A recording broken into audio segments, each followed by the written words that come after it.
Kijk, wij maken ons wel zorgen over de ontwikkelingen die gaande zijn.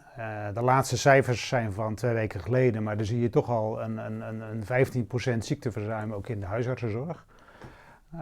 En doordat het in de ziekenhuizen de gewone zorg afgeschaald wordt en ook coronapatiënten eerder naar huis moeten, verwachten wij ook wel dat de komende tijd ontzettend druk hebben.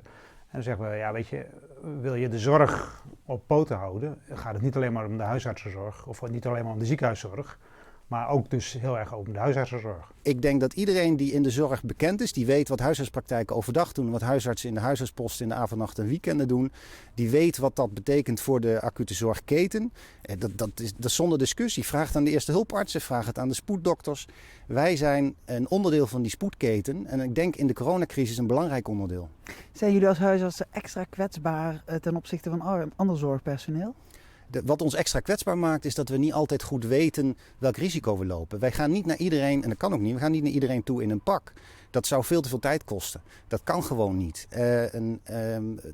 Onze rol in die acute zorgketen is ook triage. Triage is het duurwoord voor wie moet waarheen. Welke patiënt moet wanneer naar het ziekenhuis. Dat bepalen wij. Als wij dat niet kunnen doen met te veel uitval. En let op, er is al veel uitval. En dat compenseren we nu met extra diensten en opvang. Als dat nog erger zou worden en er valt meer personeel in huisartsen uit, dan gaat de acute zorgketen vastlopen. Want dan is onze triage niet goed. Komt er meer bij de eerste hulpen die het al niet aankunnen. Gaat er meer naar de afdelingen die het al niet aankunnen. En zo escaleert het allemaal. 2 weken geleden zijn de laatste cijfers uitgekomen. Je in 51% van de praktijken al uitval hebt.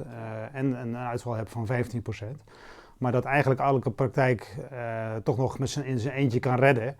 Doordat je nu steeds meer groepen hebt, waarbij groepen het onderling opvangen. Dus we hebben ook in Limburg zien we weinig praktijken die niet meer kunnen draaien.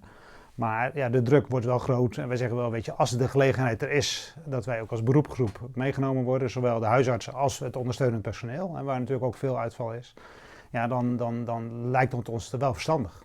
Ik wil onze rol niet overdrijven en ik denk dat iedereen snel gevaccineerd moet worden. Maar als het gaat over de discussie wie eerst, kijk dan alsjeblieft heel goed naar hoe het zorgstelsel functioneert. En daar is de huisarts cruciaal, denk ik.